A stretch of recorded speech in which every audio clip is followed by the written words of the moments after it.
Number one, take action, do something. Number two, don't do something. That's it. That's entire life summed up in two things. We were the janitors. We would mop the floors in our preschool. It's a 10,000 square foot facility. Yeah, because one says recycling, one says trash. These guys can read. I'm like, so what is it? And then I looked. The recycling bin had a lid. I was doing a high plank challenge, and I set a goal for myself that in 2 months I will be able to hold the plank for 15 minutes. After reaching 10-minute mark, I realized, and it was exactly what you said in that video. When we face the pain, we also face the fear. So the next morning my body told me, hey, you can do 15 minutes a day, and I did it. The following day I did 20 minutes, and the day after that I held the plank for 25 minutes. I remember reading this line and having this realization that enlightenment happens through the body. I just realized that in order to become enlightened, we got to go through the body. She looks at me. She's like, yeah, of course. And I go, what? You knew?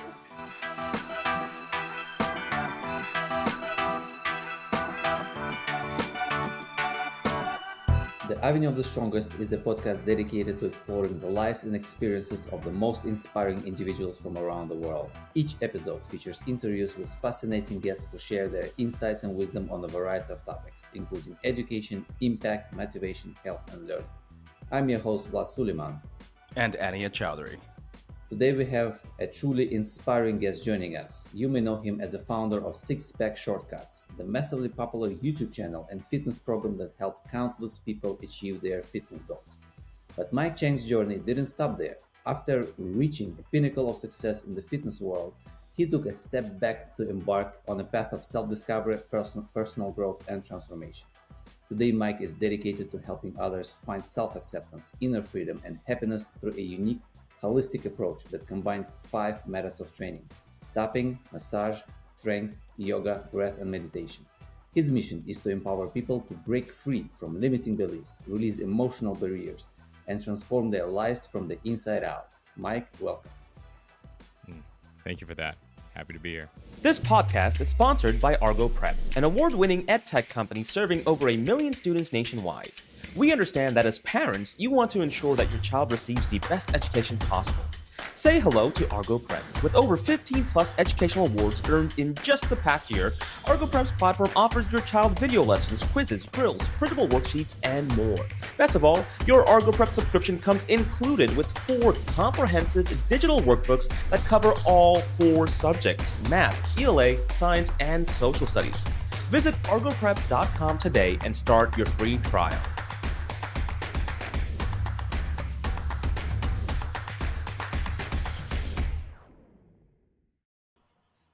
So I'd like to start by talking about the 5 methods that I've just mentioned to you, which include tapping, massage, strength training, yoga, breath, and meditation. So from what I understood, the main concept behind this approach is to address various aspects of physical, mental, and emotional well-being, right? So I would like to focus specifically on the mental and emotional aspects, as I believe they play the most important role in overall health and happiness. So could you please share with us what these components means to you, their significance in your training approach, and why is it important to prioritize mental and emotional well-being in today's world? Well, it's important to address mental, emotional, because ultimately they actually are all connected: body, mind, emotions, mental, emotional, physical. So it's all connected. So it's all a reflection of each other. And my background being in fitness for over 2 decades, I focused a lot on physical and a decent amount on mental. But to be honest, the one part that I didn't focus on was emotional. I didn't really care about my emotions. I was thinking, we have emotions, but it's all about mind, and it's all about body. Well, the reason why this is important is because we all have emotions, right? Because we're human beings and we've been having emotions for a long time. But every time when we have emotions, we don't fully let go of all of the emotions that we experience. A person gets stressed, they get angry, they get scared, and this happens as a little baby. And what happens when we have that is the body's response is a physical tension. It's tension, it's tightness. When this tension happens, if we were to let it go 100%, there wouldn't be an issue. right? We'd have that experience and then it's done. But what actually happens is that instead of letting it go completely, we let it go partially. Now, maybe we let it go 90%, maybe 95%. But that little bit of 5%, if it was 10, 20 times in our lifetime, it's no big deal. But if it happens 5,000 times, 20,000 Mm, times, 50,000 times, this accumulation of tension in the body builds up. And then, so that's on the physical side. Now, on the emotional side, when we are experiencing this stress, this anger, this fear, the body tenses up and then we have that emotion. And because the body tensed up, we weren't able to fully feel this emotion, or we can call it processing this emotion. Or another way we can say it is we weren't fully conscious, present of the emotion. Instead of addressing it, dealing with it, and seeing what it is that we need to learn, understand, change, instead we look the other direction. We turn to food, substance, distractions. We just want to feel better, which is a natural tendency, right? We don't want to feel pain and discomfort. But right. we need to understand that emotions don't just go away, they stay unless we deal with them. And most of us as adults, by the time we figure it out, we haven't dealt with it for many, many years. So I'm really glad, by the way, that I'm on here because I'd like to get this message out to the youth. Because if they can understand this earlier, then they can do something about it instead of waiting till they become parents and then having to deal with it then. So then what happens here is that we have this physical tension in the body, right? We have this emotion that is now trapped in the body, and we let go of some of it, but just like the physical, a little bit remains, accumulated over many, many years. Every time when we have emotions, what happens with our mind?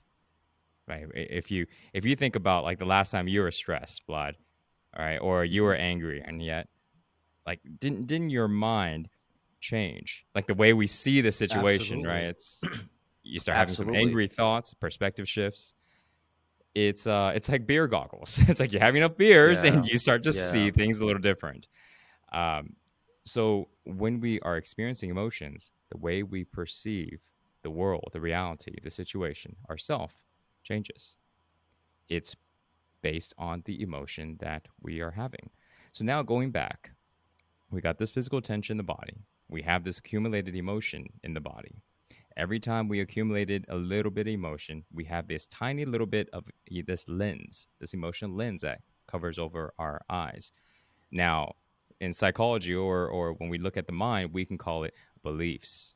We can call it, value systems. We can call it mental stories and trauma, things like that. It's the Hmm. same idea. I just call it an emotional lens, but it's all the same thing. That little bit accumulates. Now, again, 10, 20, 50 times, no big deal. Our bodies are really resilient, right? 5,000, 20, 50,000 times, the body can only handle so much and before it's really affecting our mental state. So now what we have through the mind is this thick emotional lenses that we're always looking through. And we see this as normal unless this emotional lenses becomes thicker, which means this emotion that's in our body becomes activated, emotionally triggered. Mm, Normally, I'm okay, and then suddenly I got mad. In reality, normally I'm already stressed. Normally, I'm already right. uncomfortable, but I would just call that normal because I've experienced this as long as I can remember. Because this has been happening ever since I was 3, 5, 7, 12. You see, so it's Right. normal to see it this way. So, this practice is systematically designed to release trapped emotions by, on the physical body, letting go of the tension. On the emotional side, fully feeling the emotion, increasing the ability to feel. And on the side of the mind, letting go of this emotional lens, bring the mind back to stillness, to presence, where we can observe what's actually happening in real life instead of through this mental story that is created. Wow. I I think that's such an important point that you brought up, that our younger students needs. Yeah, first of all, I need to go ahead and practice this. I need to go ahead and get myself educated on this, because you are absolutely correct. But starting young, if our younger students can actually understand this and start practicing it, they would certainly be much better off. I never thought about it that way. That you're certainly right. When we get into a situation and we get angry, and we let 95% of that go, you're right. 100% of it doesn't disappear. Not for me, at least. And I think it's safe to say not Not for for me for a long most. time either. Not for exactly. I can't let something go 100%. But I never thought about it that way. Is that after the 5,000th time, because yes, it will happen to you thousands of times throughout the course of, when you're 20, 25, 30, there's going to be a certain point in your life. Now I'm actually nervous when I think about that. At a certain point, you're going to really see that really affecting your day to day in a mental in of your mental state. So, if I can ask you, obviously, for students to go ahead and start practicing this, I imagine it takes discipline. I imagine it takes time. But if you could leave young students, let's say uh, ninth graders, early teens, what's something that they can start practicing with today towards that first step? Um, so, number one, practice relaxing and being calm. Things are going to happen. People are going to make fun of you. People are going to do things. They're going to judge you. Life is going to be challenging. It's just part of growing up. Our ability to be calm, our ability to stay relaxed, we need to practice that.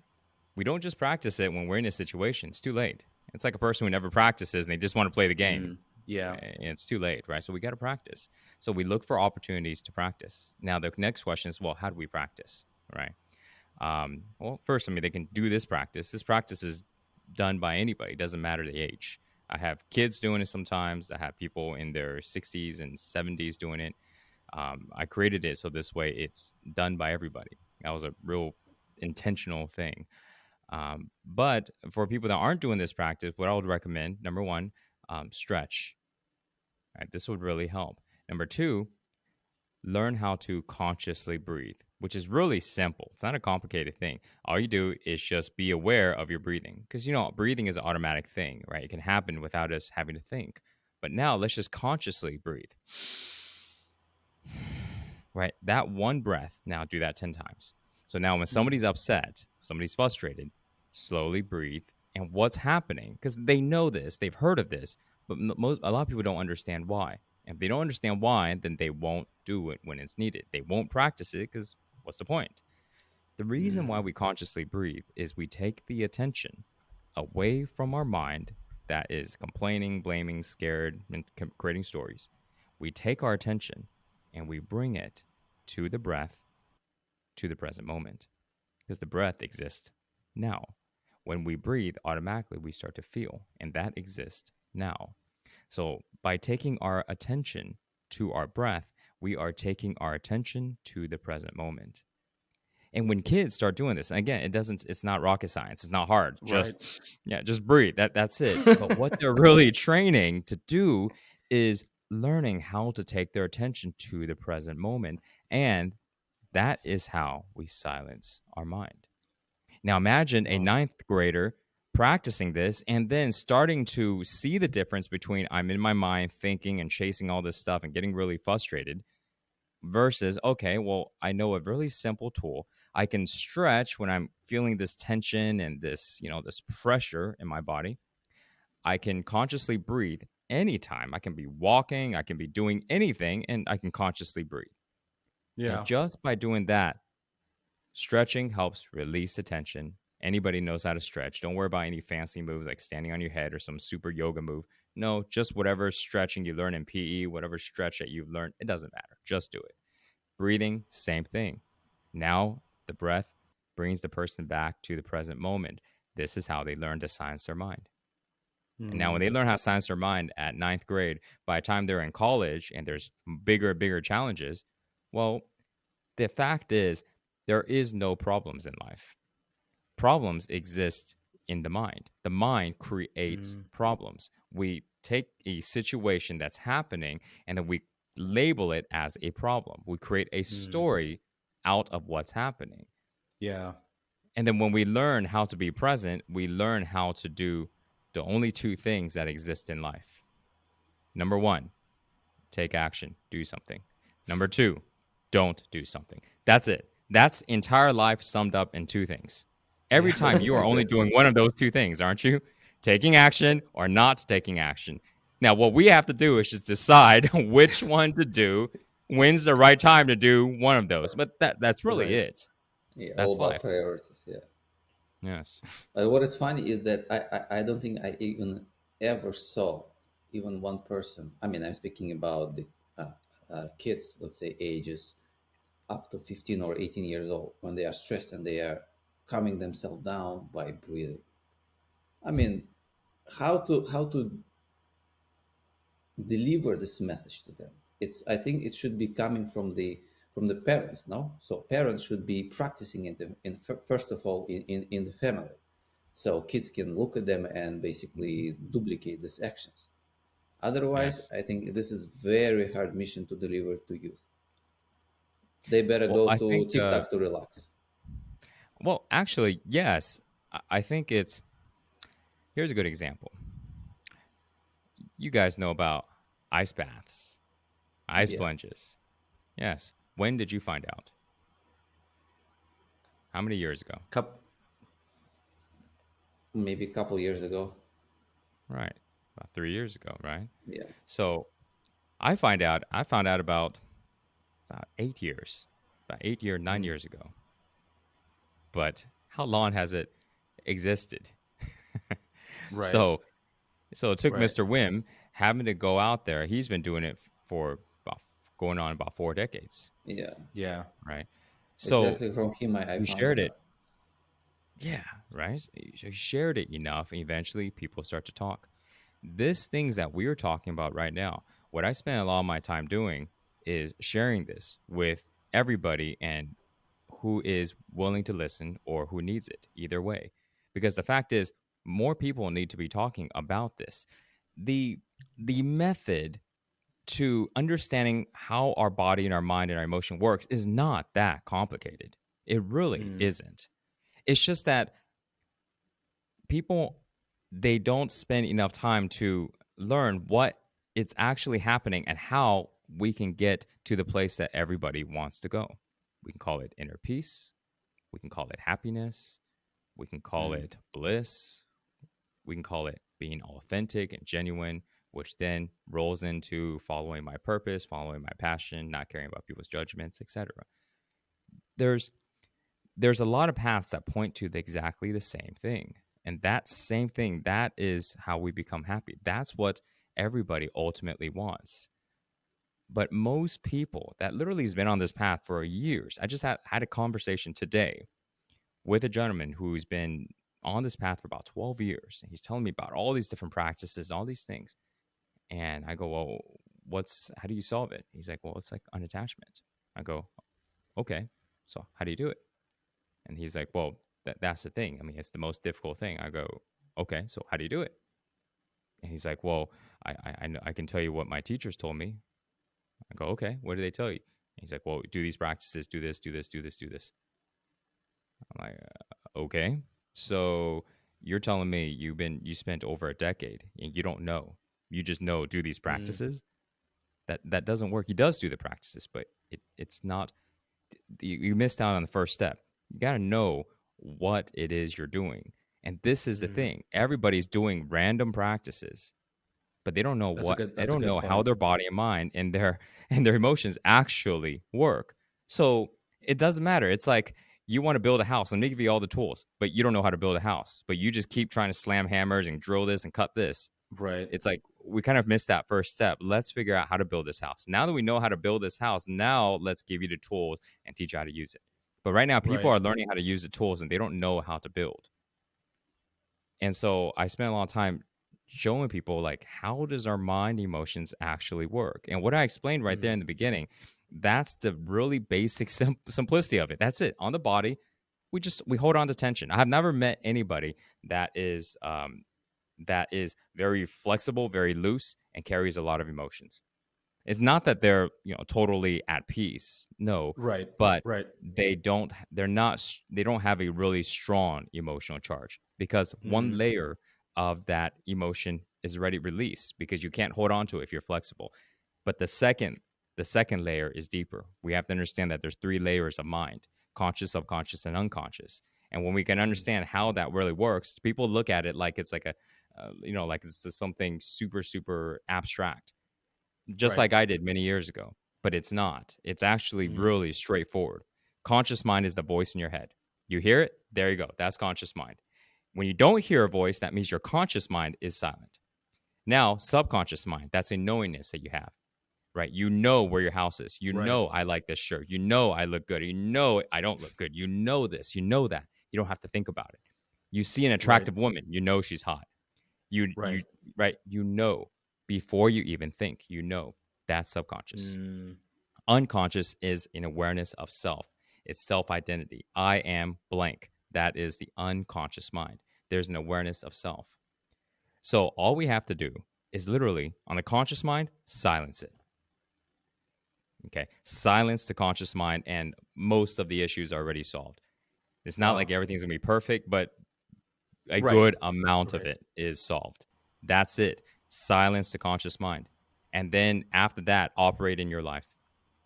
But most people don't even they don't do that. They do everything under the sun except for that. And that is and doesn't matter That's which method you can use. If you don't do that, right. you're not going to solve it.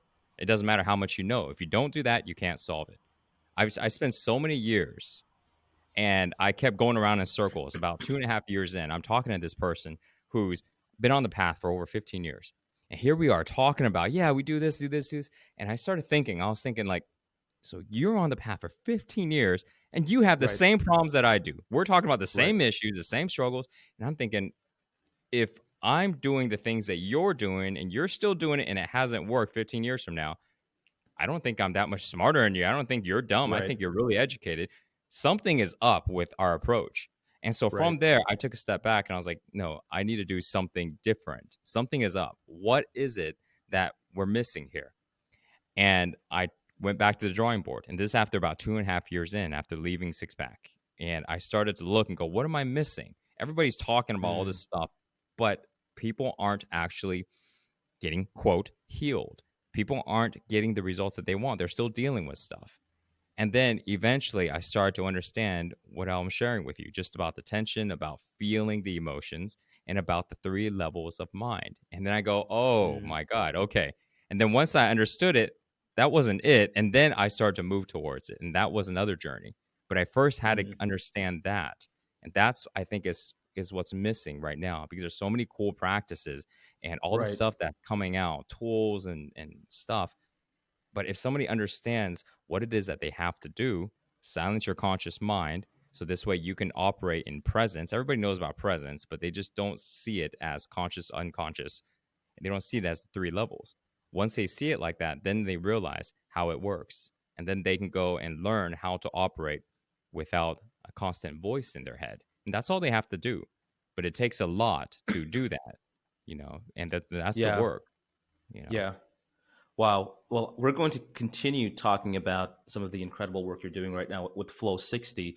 But before that, I do want to talk just a little bit about the past, which everybody knows you for, which is six pack shortcuts.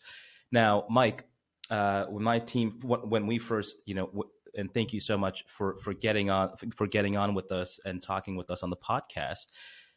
Obviously, I quickly, said, okay, Mike Chang, this is incredible. Checked out your social profiles. And then instantly it hit me because six pack shortcuts, that time was around what? That was like the 2011s. Hmm. Remind me what years were those? It was Roughly. between the end of 2010, between 2010 Okay. to about 2015 is when I was on my way out. 2016 is when I signed on the dotted line that I'm officially out, and then they used my Okay. name for another couple years. Okay, okay. Yeah. It's crazy because I fall under that age bracket where I watched your videos. I saw you pop up on the ads. So I remember I was a senior in high school. Definitely saw you. But what I recently learned was that Six Pack Shortcuts was actually bootstrapped. Hmm. And I love that. I want to talk briefly about that journey because there's also a lot of entrepreneurs that watch this podcast. And I think that your experience has been incredibly insightful in many different ways. But because you have an experience bootstrapping a company and growing it into a multi-million dollar empire, I'd love to go ahead and if you can walk us through kind of the earlier years, just a brief overview of how those very early years look like, and then how it kind of evolved, that'll be fantastic. Okay. So this was a question that many people used to ask me. You know, like how did you do this? And I always gave this answer then. Okay, and it's not sexy. It's not like this what people really want to hear, but it's the truth. I always tell Okay. people. Okay, I said, well, you know, honestly, I'm not really smart. I suck at tech. I'm only good at a few things, you know, and I suck at a lot of things.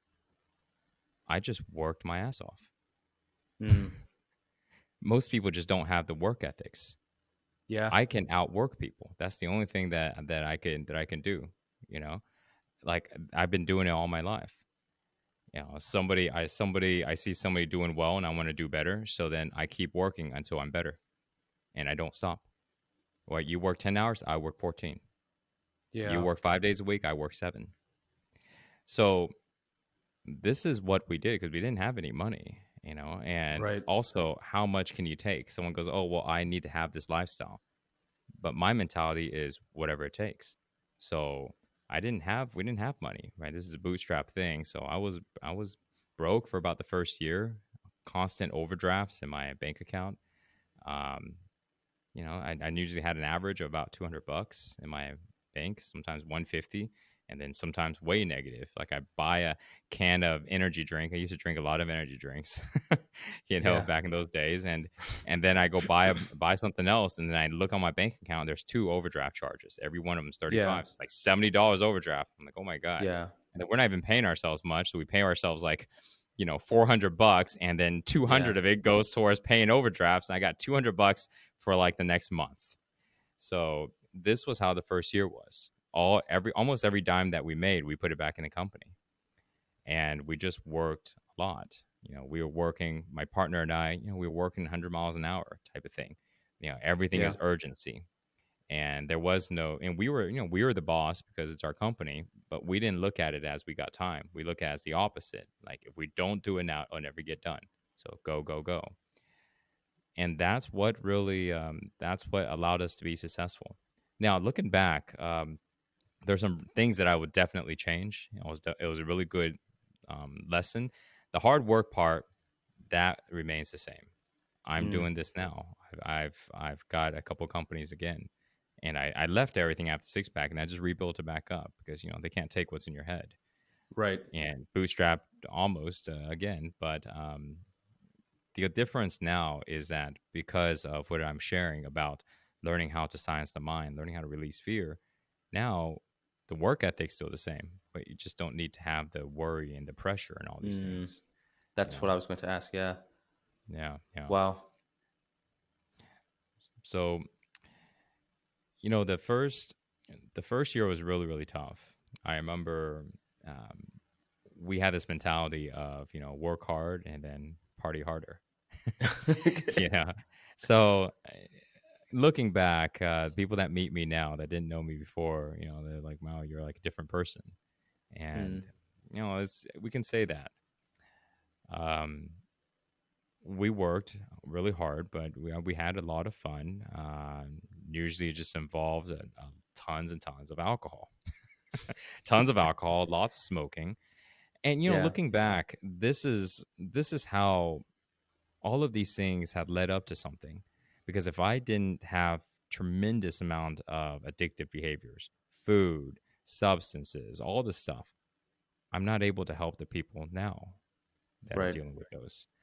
and I have a very strong addictive behavior. And so being addicted to so much stuff and then going through all of that, there's so many young guys now and even people that are a little bit older that are still dealing with it. And I help them overcome it because I've been through it. So that's been an interesting journey in my life, going through these experiences. Yeah. But those were what the days were. And, you know, we were in it pretty early, when internet marketing was still Right. pretty fresh and most people didn't really pay too much attention to it. And I have to say, if there was one thing outside of working really, really hard, it's having a clear vision of what you want to achieve and keeping your eye there and not straying from it. I think Mm. that's really important. That was something that I had. Um, Another thing is I really, really took care of people, our customers, but more importantly, our team. Hmm. I took care of people. I bent over backwards to help people. You used to see the way that we had our office. We I wanted everybody to feel like the same way that we are taking care of our customers. I wanted people to live what we are teaching. So I tell someone to be healthy, right? We help our customers be in shape, work out. You watch those ads, those workout programs, all this stuff.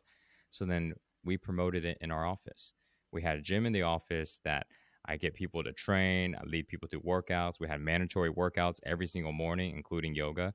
We've got free food. We spent like over 16,000 a month with about On 60 food. people, give or take, just on food, or just Mm. on food, because I looked at the top companies like Google and Facebook and Rackspace and YouTube and all, they're doing it. So I'm like, I Yeah. can't reach at their level. I mean, they've got like 15 restaurants, in their Right. facility. Okay, Right. we've got two companies, delivering our food. Let's start off there. Right. Um, so we had certain things like that. The culture, we we cared about people, so we would train people all the time. I would be sitting there developing people. Like I'm just going nonstop, helping people understand what their goals are and what they want to accomplish, and then I teach them how to accomplish it. And sometimes a Mm. lot of their goals may not even align with our company. It's like I ask them, "So what do you want to do?" And they're like, "Really, I want to do something else." I go, "Why are you here?" They go, "Well, I need money." I go, "Okay, so here's what you're gonna do. You know, once you're able to get out of here and go accomplish that, you accomplish that, and then you ask me how to do it, and we're gonna come up with a plan." Like my assistant was like that. He wanted to be a pilot, but he was my Mm. assistant. He was chargeback manager as well, and so we actually gave him a loan to go and get his pilot license. Well, I love that. So I was like, look, Yeah. if we help people create the life that they want, then we're gonna help our people create the life that they want as well. And most Yeah. people go, "Well, I'm scared to lose people." Well, then if you're scared to lose people, then treat your people really good and make it to where it's really simple. If you leave, um, all I ask is that you find a replacement or we hire a replacement and you just train them, Right. get them ready so you don't leave us high and dry. So then now Right. your replacement can replace you and then you go off and do your thing and we keep doing our thing. And that's all I ask. Besides that, you Right. don't need to be here any longer than you want to. And some people want to go career and stay with us for a long time and some people don't. It's all good. Things like that. Right. And people really appreciate it because Yeah. we're looking out for people's best interests. No. 1000%. And Mike, you mentioned that your journey or the truth of that is not sexy. It's most certainly is. It is. It's and I think It's we most have a certainly is very for those who understand it. yeah, yeah. I mean, well, that was going to be my next point because our journey is also, we've bootstrapped Argo Prep from when I was in college. I started this company. We started the company with $60, and I would Oh, you actually hit the two most points. If people say, "How the hell did you get here today? How did you make it?" I grew up in poverty. How did you make it? How did you start this company? How did you hire people? How do you have a team of 50 people? Well, it was extreme hard work. If you're going to work 15 hours, I'll work 40 hours. I don't care, right? And I think a lot of people miss on that. Hard work is necessary, but paired with that, you do have to have a hyper focused vision. You really need to see the big picture, and you kind of need to, in your brain, you need to see, okay, we're going to take 10 different milestones to actually get to this big picture. And so if you have those two things which you just described, I think you can really get far. And that's really what all we've done is that. But yeah, I think empowering your staff, first of all, customers, of course, without a doubt. But I think a lot of bootstrap companies can also hear this advice, because I do hear a lot of, we talk, we I've had the privilege of meeting many different people, and one of the things that's often talked about is a negative work environment. Their leaders are not supportive. They don't empower them. It's so important to empower and support your employees and teams' mission and life goals. And so, of course, yeah, there's plenty of staff that we had over the last 8 years that said, "Hey, man, this is just a stepping stone for me. I don't want to be. I don't want to be." So we have a daycare and preschool in Brooklyn, and it's a hard job, man. I applaud anyone who is taking care of 18 children that are toddlers, like 18-month olds, 18 of them in a room. It is crazy, and the pay is not fun at all. And so, they always say, "I would love to do this. I'd love to do X. I'd love to do Y. I want to go to cosmetology school," and we would always support them. Hey, and we would also, it would be a very common thing of loaning people out money. If we have the ability to give it free, of course. But hey, if you're a leader and you have the ability to give a loan, right? Hopefully, it's a very low percentage, or maybe it's 0% for 12 months, right? Those staff members will love you, and you will get much more back in return. I can't. I mean, there's so many different stories I can share. I'm not going to share them, but it's very important to empower your team members. That's the only way to really build a successful company. Whether it's a $5 million company, whether it's a 10 million, or whether it's a $1 billion company. But no, it's And it's it's I want to add to definitely. that. I want to Yeah. add to that and also say, like, when we if we don't help our people and take care of the people, and we have the scarcity mindset, and we go, well, I don't want to help them, I don't want to encourage them to go do something else, I want to give them a loan to pursue something else, I want to keep them here. Well, the thing is, they're going to not perform as well as they could, because they want to go somewhere else, because they want to do something Yep. else. They just can't, Yeah. and we're not supporting them. So then, therefore, we're keeping somebody who is going to have par performance, versus Right. helping them. And by helping them, they go, wow, you're helping me. Well, I'm going to work harder, Right. but I know I'm not going to Exactly. stay. You know, I'm not going to stay. But because you helped me, I'm going to think, what do you need? So this way, you're Exactly. taken care of. And then it's obvious. Find somebody to replace you and make sure that they're trained. Right. And then you'll find somebody Exactly. that's actually excited about the position, will work harder, and will perform much higher because they love to be there, and they can, and Yep. that there's a high chance that maybe that person is in it for the long run, and this person is on their way out. It's all good. It's still a win-win. Yeah.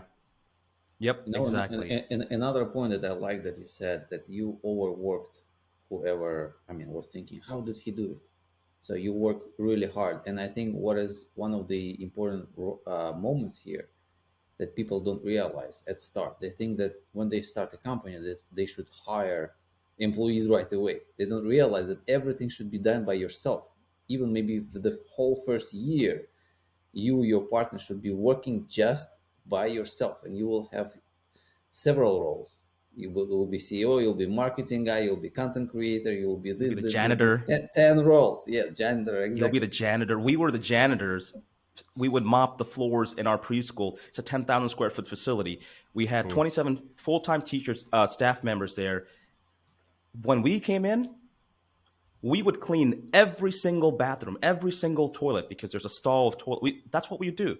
We would wash the floors, and people would just look at us like we're crazy. What are the owners doing here? What they fail to realize is an owner does everything, and the best way to do it is you start by mopping those floors. You need to know your organization inside out. So when you're ready to first hire that CRM manager, or your salesperson, or somebody who's going to manage your Facebook marketing, you can actually assess. Maybe you're not going to be an expert, but you'll have a much better intuition on saying, hey, is this guy bullshitting me? Because Hmm. over the last 9 years, hiring mistakes are very costly. They're very expensive. As soon as you decide to take on a W 2 worker, they have rights. You can't just say, Yeah. okay, bye bye, you're fired. Oh no. Oh no. So Yeah, it's, better to do everything yourself in first.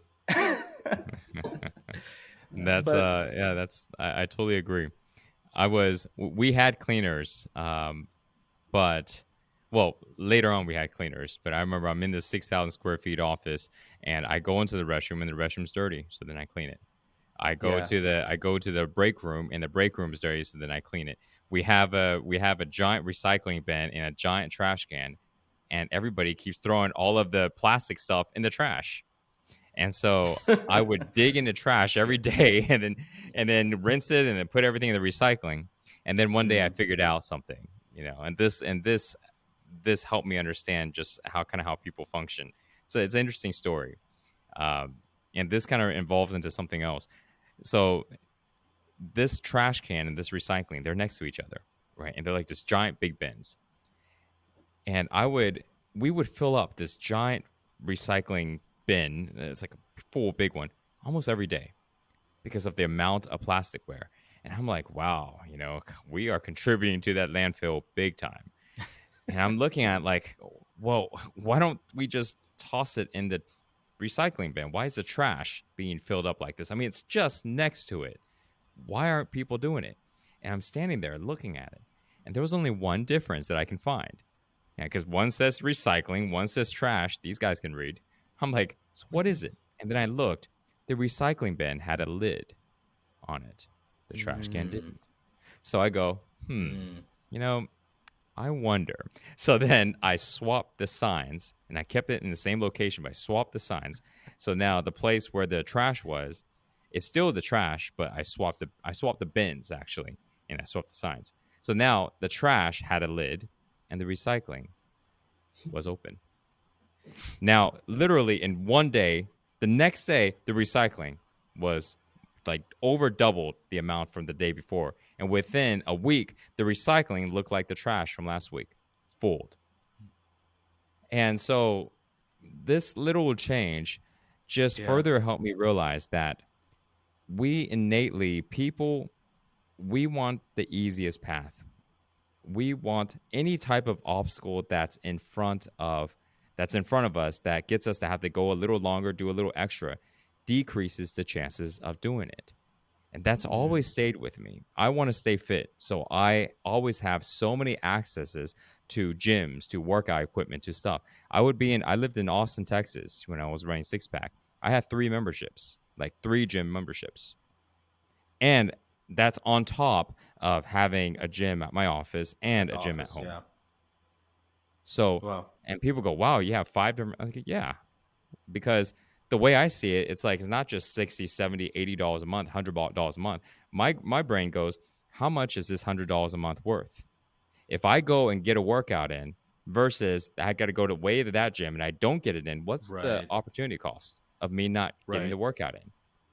Right. And then Mm. I connect the dots to, well, if I'm the face of the company, if I'm making these workout videos and I miss the workout, what's going to happen? What's the ripple effect?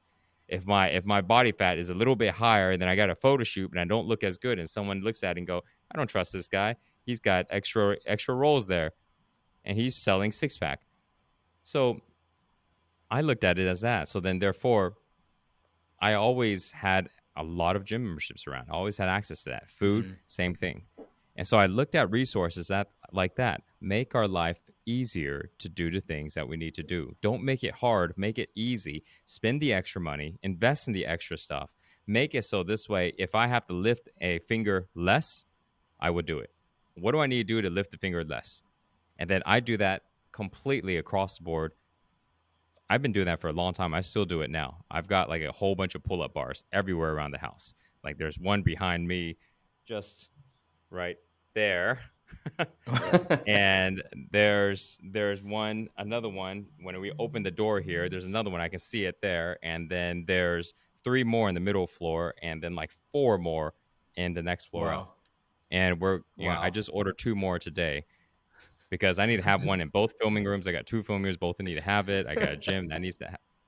It's like Wow. what's $50, if I can get extra pull-ups in, what does that equate to? So I look at that Right. for everything. I buy things like the same thing. I have light bulbs like crazy. I have all of these things like tripods. I've got like 15 of them because when we're inspired to make content and you can't find your tripod, you can't find it by the Right. time it takes 15 minutes to find it inspiration gone. How much money were you going to make from that video?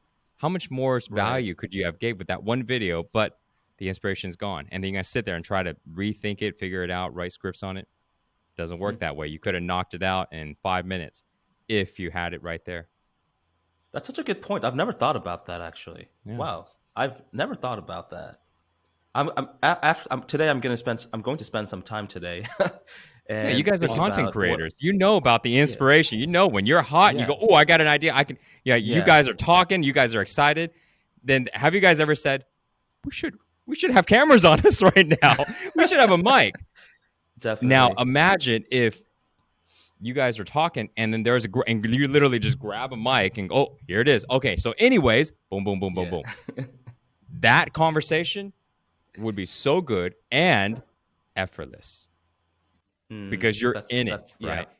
The energy's flowing. It's so authentic, so natural. And then you go, "Oh, all right, let's set up the cam. Let's do this, do this." 45 minutes later. All right, so now let's talk about it. Okay, so what were we talking about again? And you're trying to recreate. It's not the same anymore. Wow. That's yeah. No, I agree 100%. Now, Mike, I want to move in. I know you've talked a lot about different podcasts about your spiritual awakening. So I definitely don't want you to retell the story because I hate asking the same kind of questions that other hosts have already asked you.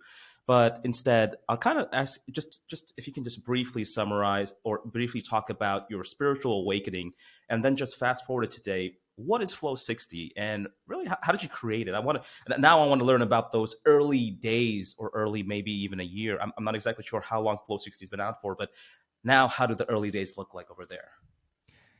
So my awakening in a really short summary is I I went to an event and I was able to in this event see how my identity was created. All my belief systems, all my values, the reason I did everything in my life. I traced it all the way back to childhood and then connected the dots to every milestone. And while doing that, I also did a few things like breathe, tapped, stretched, all these different things by accident. It was just a knowingness to do it. I didn't really know what the heck I was doing. And then Okay. suddenly my energy wakes up. My injuries heal miraculously on the spot. Like an injury that was there for 9 months healed in hours. And I'm in fitness. I know how my body feels like. I know how injuries heal. I never seen an injury heal like that. It's like the type of stuff you see on TV where someone goes in a wheelchair and suddenly they're standing and Hmm. running. You're like, Yeah. what just happened? So I had my version, my experience of it. I could barely even walk, lay down, or stand without pain. And then suddenly in Wow. 6 hours, the pain is gone. But I had it for over 9 months and I couldn't get rid of it. These things were happening. And suddenly I got rid of it. Suddenly my mind went silent. And so it was the best experience I've ever had. There was nothing to compare with it. So then from that point on, I realized forget chasing success, chasing money, chasing building business. Forget all of that. This is what I've been looking for. This is what I've wanted my whole life. This feeling, this state, this is what I want. I don't know what this is. I don't know how I got there, but I want it. I want it to stay. And if I can hold on to this, you can have everything else, just Mm. I just give me a place on your couch and then and I'm the happiest guy ever, but I don't know what it is that happened to me at that moment. So then I decided I'm going to figure it out. All I know Okay. is my injury went away. My body was so light. I was almost levitating. Like my arms were like floating up. I'm like, what is happening to my body? I know how my body feels. It doesn't feel like this. This isn't my body. I'm like, I feel like I have helium in me, like I'm floating. What's going on here? Yeah. My mind went silent, and suddenly I was able to understand everything. But before that, my mind was so clogged up, I could barely even understand managers' conversations because my head was too noisy. So Right. then from there, that's when it started. And this was exactly February 8th, 2015. Yeah, this is the night. Mm. Well, it started off at night. I went from about 11 something to like 6 a.m. by over 6 hours. And then from that point on, I didn't care about anything else. I wanted to figure out what the heck did I do? How did I get to this state to where I feel amazing, body's healed, mind is silent and expanded? What the heck happened? So How then long did that from there, state last? about 2 weeks, and then it never dropped really low again. It dropped maybe about 50%, but it was so high. I'm talking like so high that I can walk into any room, I can look at any picture, any image, and I know the emotion that the person is feeling or created. I can walk into your room Mm, and I know how you feel. And I can walk into any room. I can walk into your car and go, based on seeing the way you have things in the car and the way it's set up, here's how you feel. I can feel energy mm, like that. And that has okay. never happened. Okay. And so that lasted for about 2 weeks. And then it went down about maybe 50%. It never went down to how it was. But by that time, I'm looking everywhere I could. And honestly, I didn't have anybody that knew what the heck was going on. Mm, People were right. spreading rumors that I'm crazy now. You know, I didn't care because I was like, Right. you know what? You can think I'm crazy. I don't care. I want to figure this out because I know what I'm experiencing here, and this is real. And Right. I don't know what it is, but it's the best. And slowly, I started to dive into the spiritual community, to the self development, to to the people that are interested in consciousness. It's like a whole different world. And from there, like I was saying earlier, I started to learn all these things. And I spent 2.5 years diving in to the point to where I can have an intelligent conversation with anybody in the spiritual personal development space. I can speak it, but I was still dealing with fear, with stress, with lack of confidence. But yet, my understanding, I can understand why it happens, where it happened, all this stuff. Mm, And that's when I was saying from earlier, something is up. Like I have this understanding, everybody's practicing the same thing, nobody's getting through with it. Everybody's still on this healing journey. I don't want to be on this healing journey for the next 10 years. I want to yeah. figure it out now, get it done, and then move on with my life. I Yeah. don't got time to be sitting here all day long trying to figure this Yeah. out. Like everybody, no, no, no, no. So Yeah. I'm like, I got to do something different. So I remember I'm sitting, I think I was like reading a book, and there was a line where it gave me the understanding that enlightenment, because I studied a lot. Like I didn't care about all the popular books. I didn't care about the stuff people were talking about because none of it was creating the results that I wanted. So I would look for the unpopular stuff. I'll look for stuff that nobody cares about, nobody reads, but it's been around for a long, long, long time. And I remember reading this line and having this realization that enlightenment happens through the body, not through the mind, through the body. I'm like, what? And then it's because energy runs through the body. And if we want to become enlightened, if we want to change our state of being, we have to change our energy, which means we have to change the body. The energy's in the body. We got to go through the body.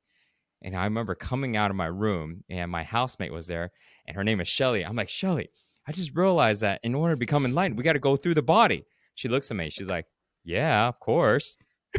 And I go, what? You knew?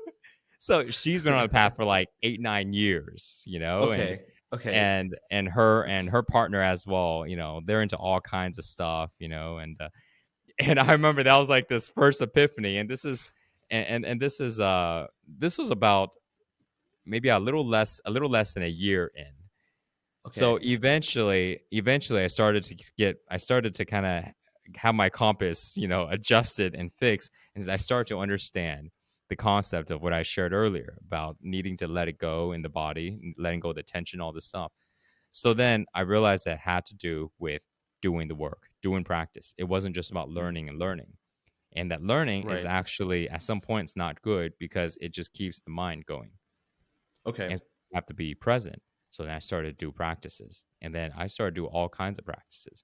My practice was 4 hours a day, Wow. every day, 4 hours. Wow. And It's a lot. it worked. It worked. I felt amazing. But in my mind, I knew I didn't accomplish what I set out because I wanted to do two things. February 8th, 2015, I made two decisions. One decision, first one, I don't know what I did, but I'm going to do all I can, whatever it takes to hold on to this state. I want to feel happy. I want to feel good like this. Number two, once I figured out for myself, I'm going to teach everybody. because Mm. everybody wants this. I don't care if they don't know Mm. they don't want it. Most people probably don't Right. know. I didn't know I wanted it until I accidentally had it. And once I accidentally experienced this, I instantly knew this is the best thing ever. This is better than what nothing can touch this. And so I was set out to go ahead and share that with everybody else. So then when I figured out this 4-hour practice, I knew, well, this works, but I didn't solve this because nobody else is going to do 4-hour practices. Exactly. I'm a gym rat, and 4-hour Right. practices is like too long. I need Right. to come back to life. I'm not Right. working. I sold my company, so I had enough savings. So all I do is train. So I'm like, yeah, I can't do this forever, but I'm kind of excited because I figured out something. Like I finished it, I feel so good, and I'm not getting triggered. So then I started to look at this 4-hour practice, and I started to see where's the fat, where can I cut out, how can I go ahead and combine certain things, how can I make it shorter? And the practice took me about 4 years to create Mm. Wow. because I had to shave it down. But we're not talking about building muscle or burning fat or anything. We're talking about changing consciousness. Right. Somebody can't even observe their own consciousness. Yeah. And now I need to be able to create a practice that alters consciousness. Yeah. So it's That's like, crazy. anyway, if you think about it, well, where the heck you even Yeah. start? Right. Right. So I'm sitting there tinkering with this every day. Like I'm every resource I can get my hands on and constantly diving in on this. It took me 4 years to finally create this, all the way down to 60-minute practice, 7 Mm. principles, 60 minutes, 60 moves. And I started to teach this about 3 years ago. And this last year, I changed the name. It used to be called Flow Training. And Okay. then I changed it to Flow 60 just to keep the URL a little shorter and give it a slight differentiation. Um, yeah, and we've been just taking off. Our social media grew a lot, and we've this practice now it's evolved into like version 2, and it's been transforming a lot of people's lives because my background in fitness gave me over 20 years of training experience. That tied into what I've learned over the last 8 years combined together. So most people that are teaching personal development stuff, they haven't been Right. training. They've only started to train themselves through this stuff. So they've got maybe a handful of years. Right. I'm going on about like 30 years in training. So Right. the prior 20 years helped tremendously now to what do people need? There's some components of training that's going to remain the same, like trying to help people stay consistent, creating the Right. structures and all this stuff. And then there's certain aspects are very different. So that combined together, it's been amazing. And we just Wow. launched our certification that's going to start in like May. It will be our first official one. So we're going to really get out there. So Wow. I love that. That's That's yeah. That's for everybody who is listening. I think it sounds very hard, and it is. And I think a, a lot of connected with the self control.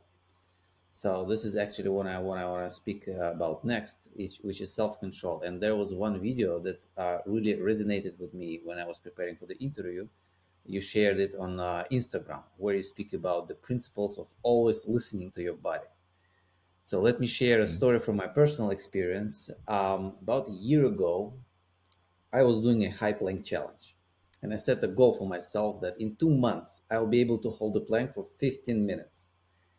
I practiced, every single day, gradually increasing my time. I started with 3 minutes, then added 30 to 60 seconds every 2, 3 days.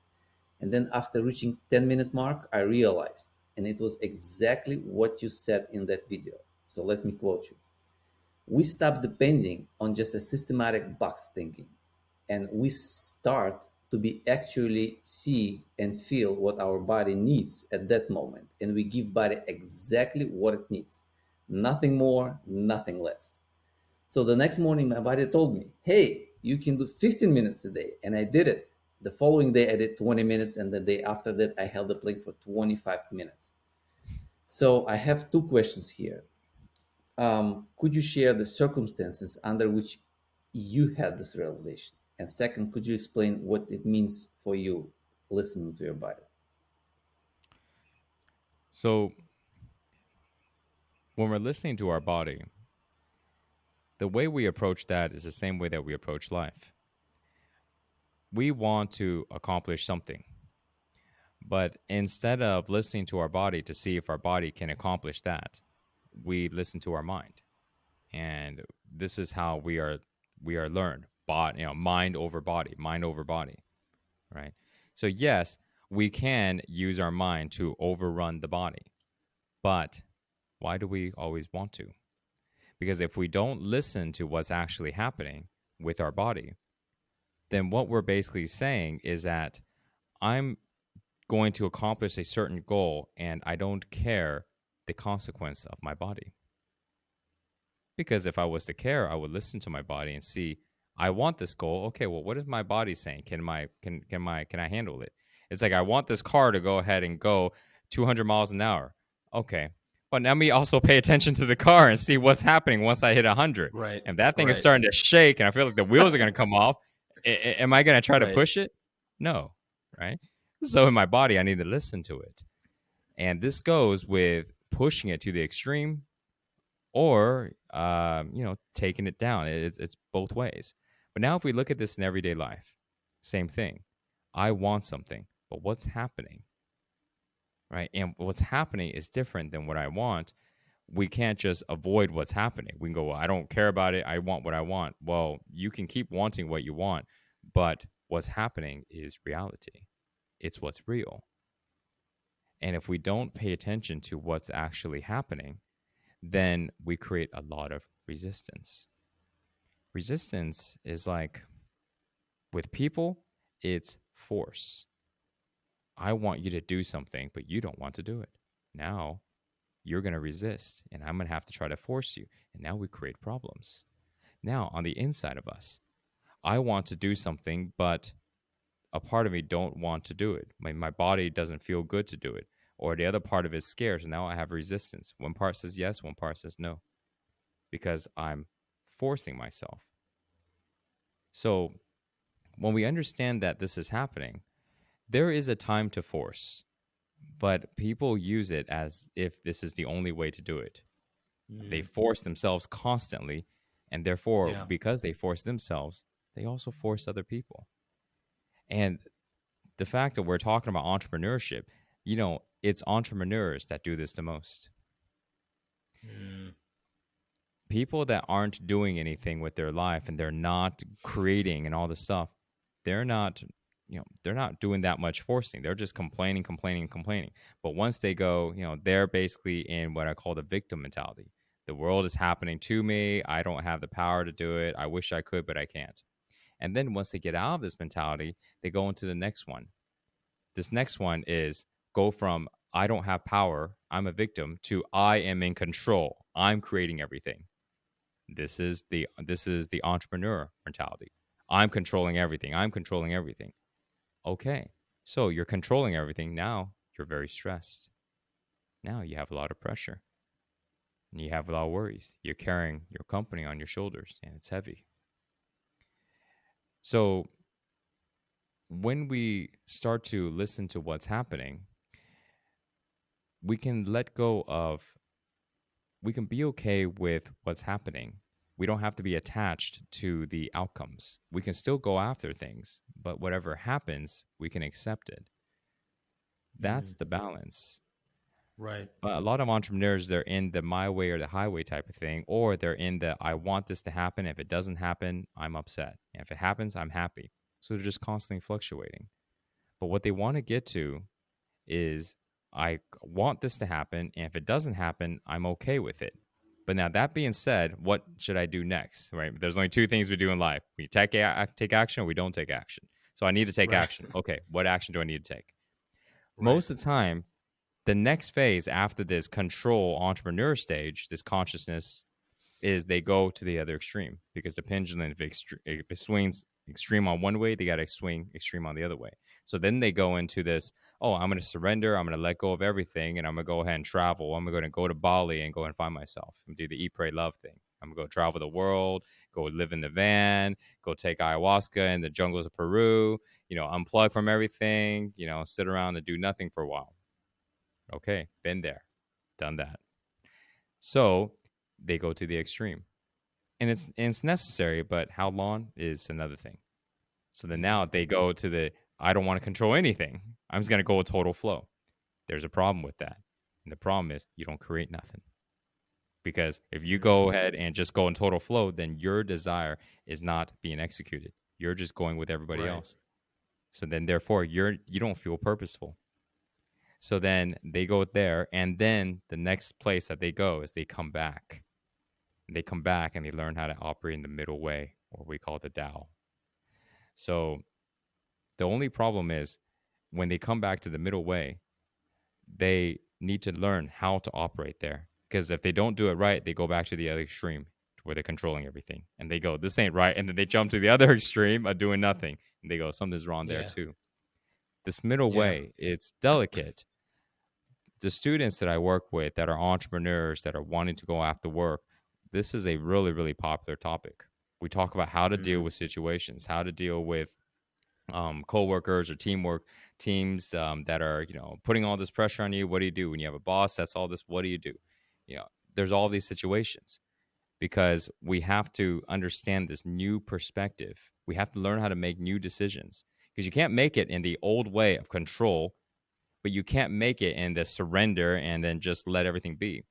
There is a Right. middle balance. So once the person starts to practice in it, they get more developed and more used to it. And then now they learn how to operate in this middle. And the way to summarize it is basically to not be attached to the outcomes. But once we get to the specifics, there's a lot of understanding that we need to have. But that's where people would be at if they really want to create the life they want. Because they can't Wow. do it in the other way or they're going to create a lot of suffering. Doesn't matter what level of accomplishment, they're going to feel miserable on the inside or they'll just feel kind of empty.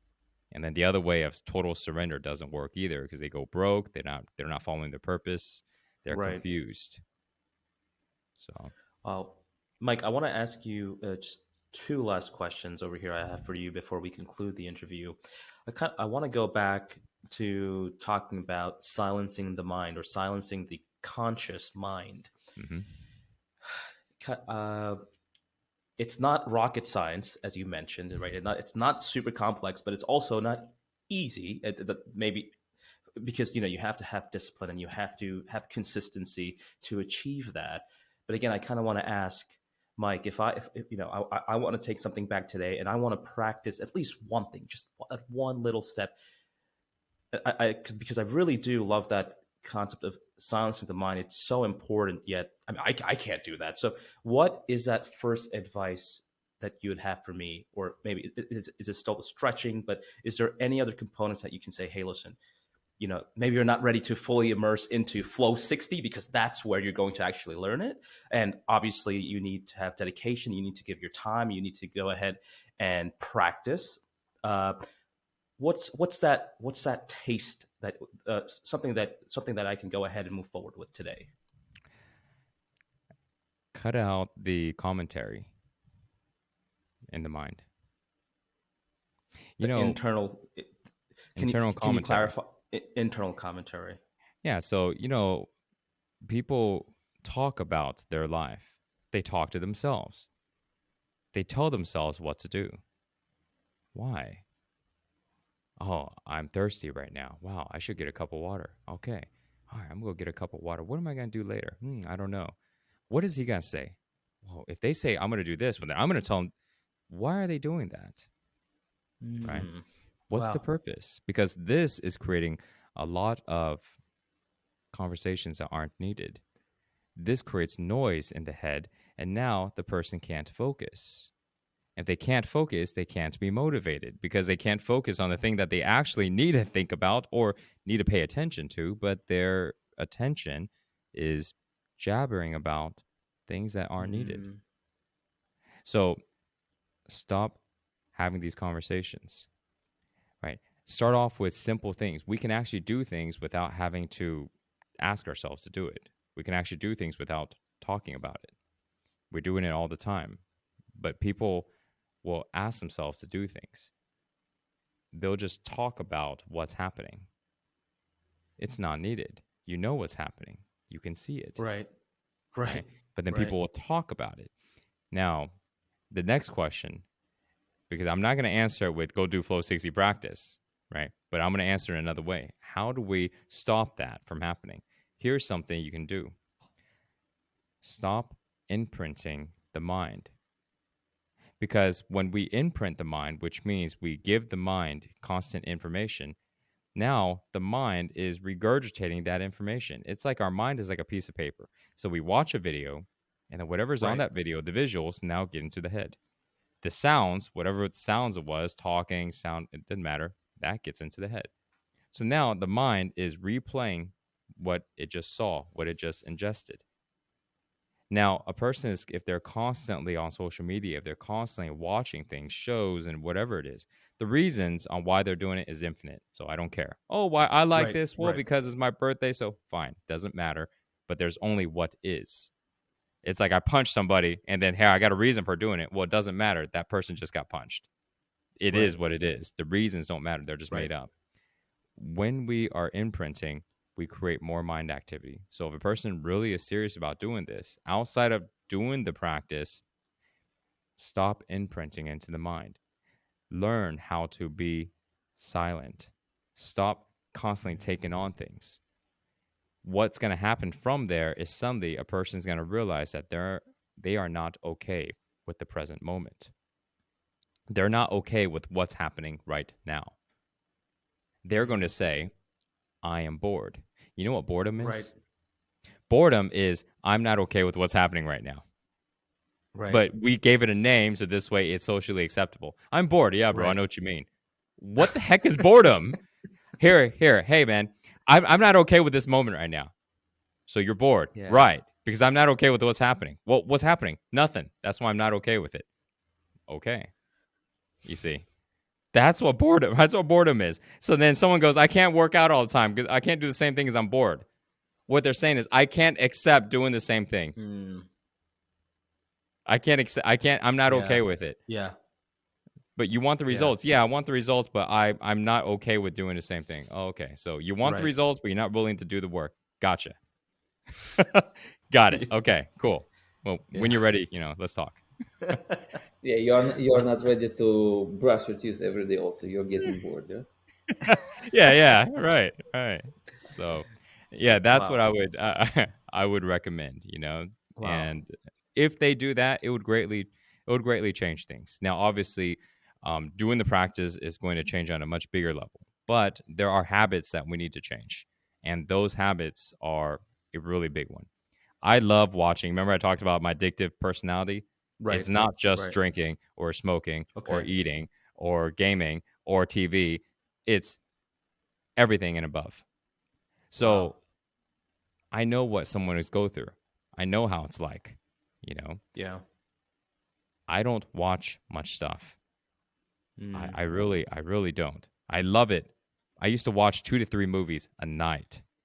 A night. Wow. So before Wow. 2015, you ask me any type of sci-fi action movie. Oh yeah, I've seen it. Mm. After 2015, barely. Mm.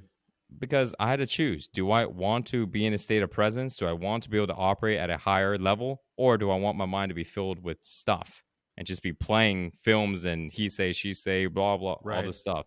You know what? I'd rather Wow. pick me instead of picking this crazy stuff in my head. And so Wow. I started to clear my mind and my mind stays clear. So then it's less cleaning because if not, I got to clean the heck out of it all the Right. time. I got to meditate forever. Now I don't have to meditate as long because the mind is not so noisy because I'm not filling it up. Right. Wow. That is actually really powerful, and that's very insightful. Mike, I want to ask you one last question, which is, who has been the most strongest or most inspiring person in your life, and what lessons have you learned from them? That's it. That's a good question because I have a lot of people. I have a lot of people that that made a big influence. It, I didn't have like one when I was younger. I did, you know, when I was younger and I was in my bodybuilding, bodybuilding passion and stuff. You know, like many of us, we followed Arnold Schwarzenegger as Yeah, like the right. guy. You know, Yeah, um, yeah. but you know, on this path though, I have I have a handful of teachers, but I literally learn from everybody. If somebody doesn't know anything, Mm, it doesn't matter. I'm still there learning because I'm listening to what it is they're saying and it gives me a perspective. It's like I was interested because I was studying consciousness. So I was interested in people's consciousness, how they see things, why they see things, what is their perspective, how do they think, what are the habits they do that create the way they think. You know, I had to understand. So I'm there having conversations. I'm learning all the time. So it's hard to really say just like one person. Um, I can say that during this time, my prior relationship, before my wife, um, I learned a lot from her, and some were enjoyable, many wasn't, but the type of relationship and the experiences that I gained from it, I could not have bought it. I could not. It would have took me over 10 years, and I probably couldn't have gained it because I surrendered to how things were coming. Remember when I said you go from the extreme control everything to just surrender? I went to the extreme on surrender. I'm talking about dating somebody that just pushes all your buttons.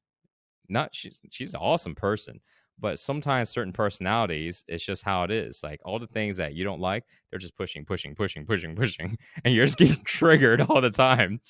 And because I was following this one understanding, which is all feelings is my responsibility. So if you get me upset, it's on me. If you get me worried, it's on me. If you get me feeling anxiety, it's on me. It's not on you. Maybe you triggered it, but I'm the one carrying this feeling. So with that understanding, I mean, things are just coming up every day, and I'm like, oh great, all right, I'm gonna work on this. So those 3.5 years, it was like equivalent to 10, 15 years of learning and practicing. I grew so much, and I'm very, very thankful of that. She brought in so many people. I was in a time in my life that I wasn't interested in bringing in people. I was like living in my little cave, locking my doors. I don't go out. I cut my social life out. And she was the entire opposite. She brought the social into my house. I didn't care about reading books and all this stuff. I had like maybe two or three. She dropped like 50 books in my and like so it's like everything that I needed but didn't go for myself, she was bringing to me. And so, Wow. if I found somebody that was kind of like me and they go, oh, Mike, so you want this type of environment, why would I go and give you the exact opposite? It's like you tell me, it's like, hey, Mike, I want to relax. I want to chill. I would respect that. Right. So now if I'm her, you Right. want to relax and chill. Hey, bro, you should come out. No, no, no. I said I'm gonna chill. Oh, okay. But there's this really awesome party. You should come out. And I would do that every day. And then out of asking you once a day, you would say yes one time out of the week. And that one time out of the week, you would get something that you needed. And this will happen every week. It was like Yeah. that. So I mean, during that time, it was like really tough. I'm not getting what I'm just dealing with all this stuff. But looking back, it was just one of the best experiences, and I'm so so grateful for that. Mike, thank you so much for sharing us and being with us here today. Your story is so powerful and so inspirational. Mike, where can people find you at your social media, and your website? Website is flow60.com. 60 is spelled out, numeric. And social, they can go to Mike Chang Official. It's an IG account. Or they can just type in Mike Chang on YouTube. Mike, thank you so much for being here with us today. It was truly an inspiration. It was truly great. I'm so grateful to you for learning more about your journey with Six Pack Shortcut. and then watching you when I was actually in high school. Those were actually some amazing times, learning about those bootstrapping years that you had over there. But now talking about your journey here at Flow 60, what you are doing is absolutely incredible. It's needed, as you can see. I mean, this is something that is truly needed, and I look forward for you to continue to spreading your message and just impacting the world greater. And today, after this, thank you for sharing me that insight, because I need it as well. I think everybody needs it. It's truly important. Thank you so much, and it's been a pleasure being here. And I'm really glad to be here and being able to share this message, to your audience and to you guys. It's been my pleasure. Thank you, Mike.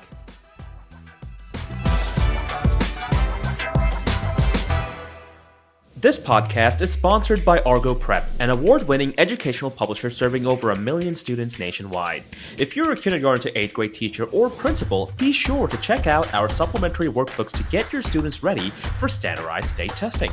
We cover all subjects from kindergarten to 8th grade. Use the coupon code AVENUE for a 25% discount off of all purchase orders.